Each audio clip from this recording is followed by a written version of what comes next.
All right, we are back for the final stage of our countertop makeover. So when we left you guys last, we had just started to do our finishing, our top, not our top coat, I guess our final layer of dabbing with our white and our gray.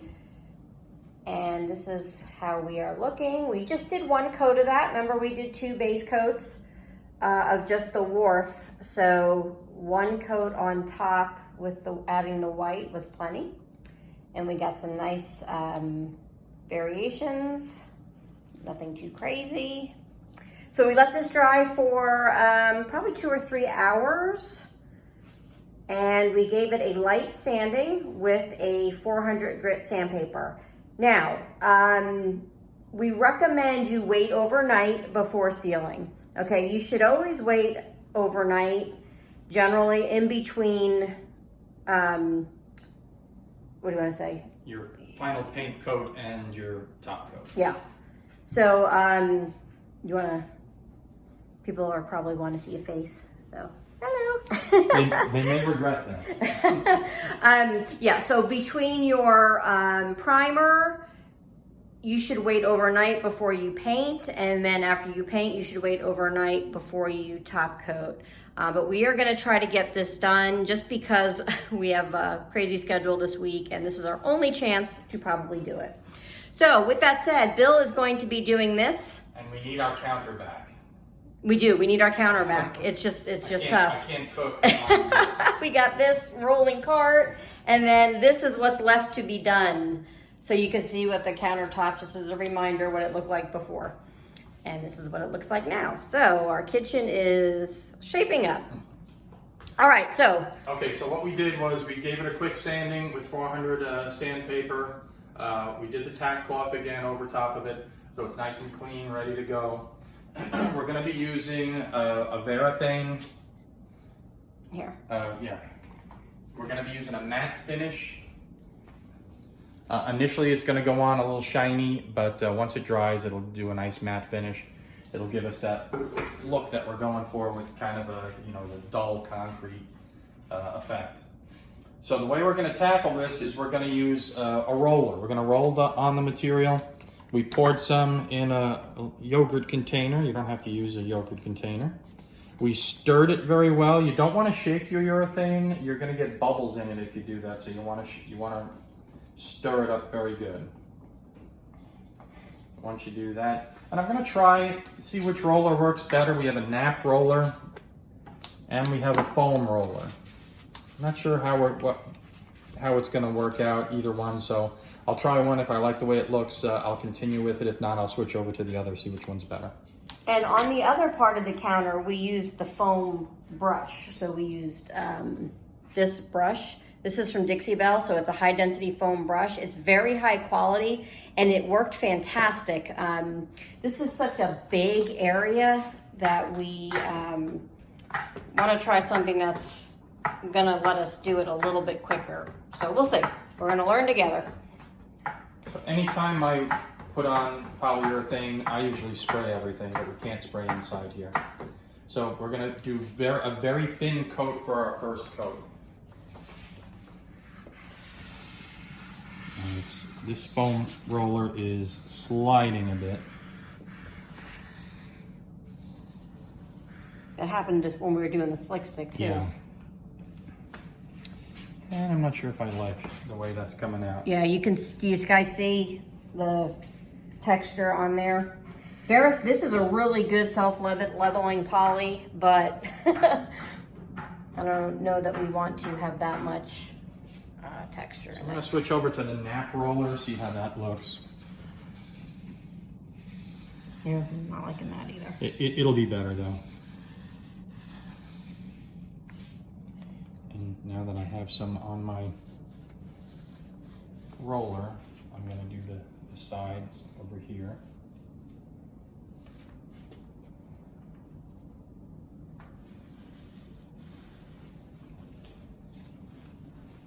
And we did discuss before we started this kind of what sequence we were going to do this in. So we're going to do the long part along the back first. And I have new tape there. Took off the old and some new tape on.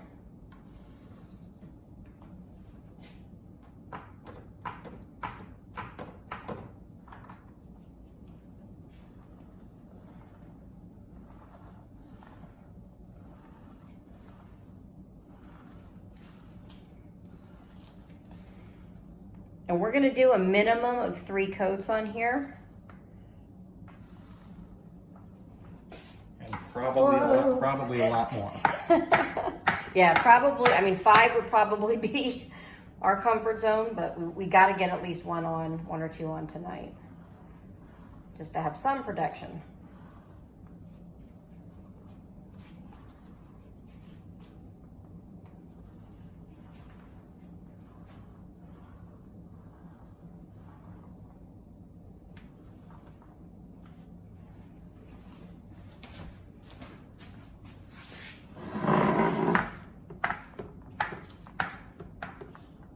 All right, so Bill promises us this is all kind of self-level.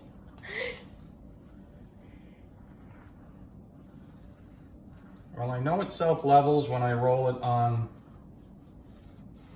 a very large table, when I used to roll poly. Just take a look here, make sure. It's always good to have someone watching for drips too, if you can.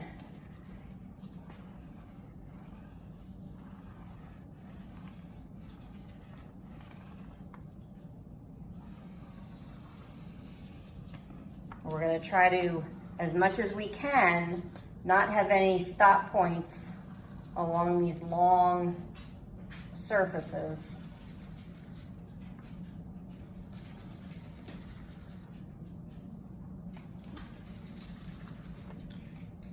When it's wet, it's easier to see. Once it's dry, you won't notice. We getting drips over there? Yeah. Okay.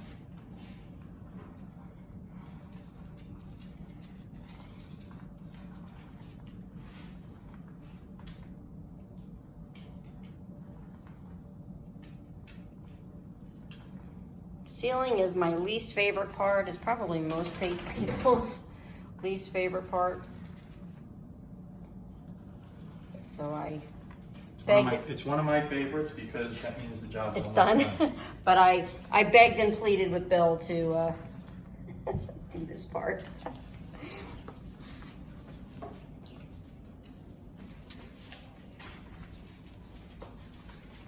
You can kind of see there's a little bit of a sheen, but that is going to dry matte.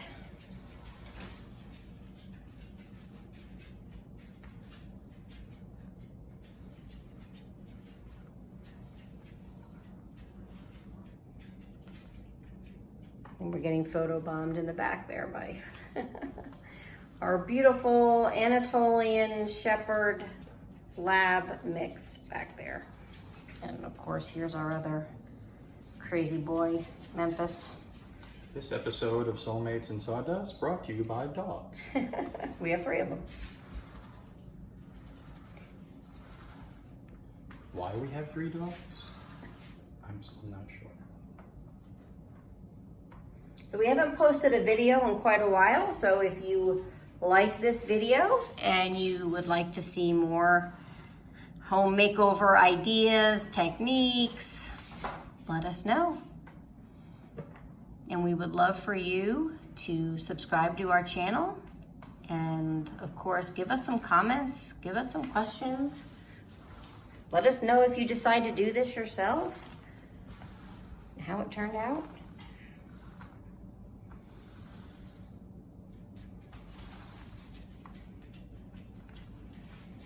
And so what about this line here? Are you gonna go over that? Yeah.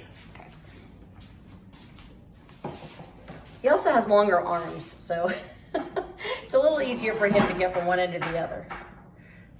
Well, with the roller, it's almost not possible, but.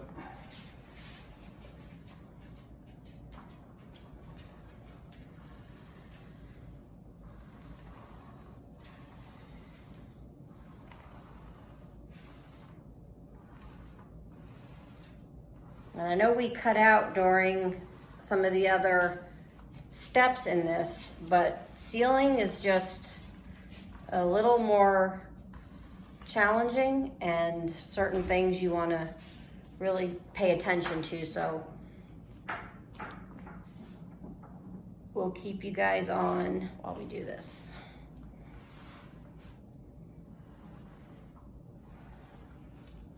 I had asked Bill before we started, do we need to go like this way on this part? But because this poly does such a good job leveling itself, you're not going to really notice that we went, whichever way we went, you're not going to notice it. So there won't be any.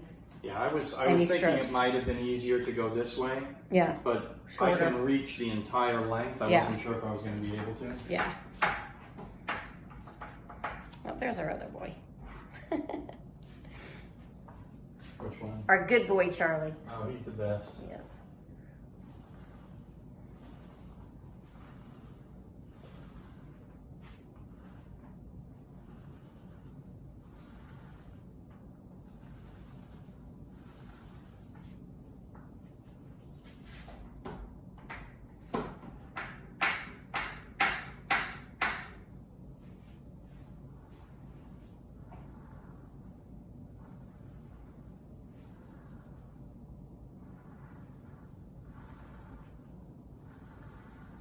So we'll probably get, what, couple coats on at least tonight. Yes. Now you really want to baby this for a month. Truly, 21 to 30 days is your average cure time. And you just really want to be intentional about being careful. I mean, you can put stuff on it, and we will, but nothing heavy. And you want to keep something under your appliances and whatnot, before you start doing normal use on it. And really, even normal use, you probably need to be a little bit conscious that you've painted your countertops, I guess, especially if you're not I would make epoxy sure you don't sealing get them. any grease or anything that could be a solvent until it cures. Oh, until it cures, yeah. Yeah. So, and we'll, in a month, we'll come back and we'll let you guys know how this is held up. Because we've never painted our countertops before. We do all kinds of furniture and everything else, but something like this, we've just never done. Oh, I've painted countertops before, just not granite or marble or anything. Yeah. Yeah, I guess wood is different. And we're coming into the home stretch here. I think the most important thing is once you're done, don't let anything sit in the same place. Like if you're going to put your coffee maker on it, first of all, make sure, like Pam says, you have something under it. But don't let it sit in the same place. That's when, as the material is curing, if it's sitting on something, it's going to grab it. And as it's curing, it's going to hold on to whatever is. I'm focusing in on this because I want to show you guys that even if it looks like this, that it's going to self-level, and that will flatten out and be okay. Okay, so don't panic when you see a little bit this. It's going to start drying in different stages. And you might be tempted to go in and, hit another spot, but once it starts drying, just don't do that. Yeah, and we're gonna do sanding in between each coat. So honestly, I don't know if we're gonna get another coat on today. My personal feeling is I really like to let my first coat of poly sit overnight. and that's usually no matter how much I want to get the job done. I want it to sit, I want it to start curing. I want it to be as hard as it can be so I can get a quick sand on it, get the tap cloth on it, and then I can put, once my second coat's on, I'll wait until it's dry. Third coat, then I can do several coats in a day. But my first coat, I really like it to get dried onto the material. All right, So well, I think we're done for now. I guess we're gonna watch Polly dry. All right, guys, we'll see you in a little bit.